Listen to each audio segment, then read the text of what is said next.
ফেসিবাদী সরকারের আমলে 17 বছর তারা দুর্নীতি করেছেন। সরকারি কর্মকর্তা কর্মচারী ঠিকাদারি যারা রয়েছেন তাদের অ্যাকাউন্ট তলব করেন আপনারা।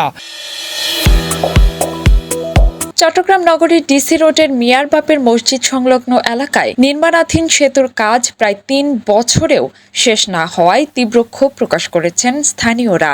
এই ব্রিজটা আজকে 3 বছরের উপর সময় লাগতেছে, 3 বছরের উপর হয়ে গেছে।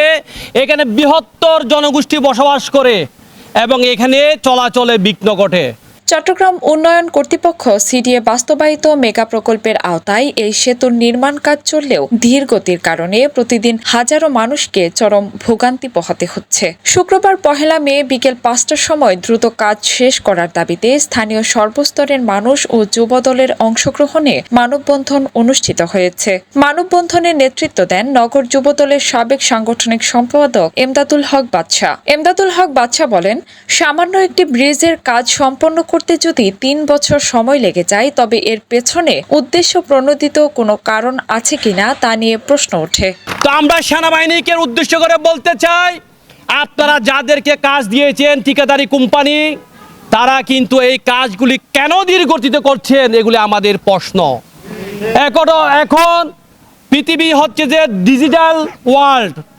আপনি এখন এমন কেমিক্যাল আছে সিমেন্টের মধ্যে, এই কেমিক্যালগুলি দিলে 24 ঘন্টার মধ্যে এই সিমেন্ট বালি ইট যে কংক্রিট হয় এগুলি পাথরের মতো মজবুত হয়ে যায়। তো আমরা কেন আদি যুগে এখনো বসবাস করছি? আমরা এখান থেকে উত্তরণের উপায় চাই এবং যারা সিডিএর ঊর্ধ্বতন কর্মকর্তা রয়েছেন এবং আমরা সরকারের প্রতি দৃষ্টি আকর্ষণ করছি, মাননীয় প্রধানমন্ত্রী জনাব তারেক রহমানের প্রতি আমরা দৃষ্টি আকর্ষণ করছি। চট্টগ্রাম শহরে, চট্টগ্রাম সিটি কর্পোরেশন বলুন, রুটস অ্যান্ড হাইওয়েতে বলুন, সিডিএতে বলুন, বন্দরে বলুন, পিডিবিতে বলুন, রেলওয়েতে বলুন, যেই কর্মকর্তারা রয়েছেন তারা কিন্তু ফেসিবাদী সরকারের আমলে তারা কিন্তু সুযোগ সুবিধা রয়েছে এবং যেই ঠিকাদারি কোম্পানিগুলি তা এখন বর্তমান আছেন তারা ফেসিবাদী সরকারের আমলে হাজার হাজার কোটি টাকা তারা লুটপাট করেছে। আজকে তারা বেহাল তবিয়তে কিন্তু এখনো রয়েছে।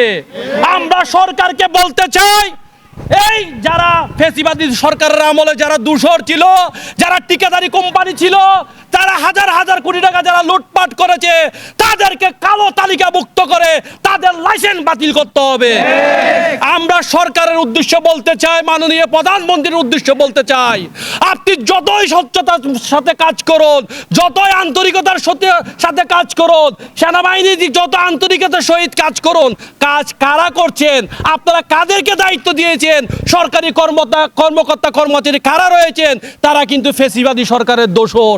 তারা সব সময় চায় এই সরকারের দুর্নাম হোক, তারা সব সময় চায় বাংলাদেশ জাতীয় দল বিএনপির দুর্নাম হোক।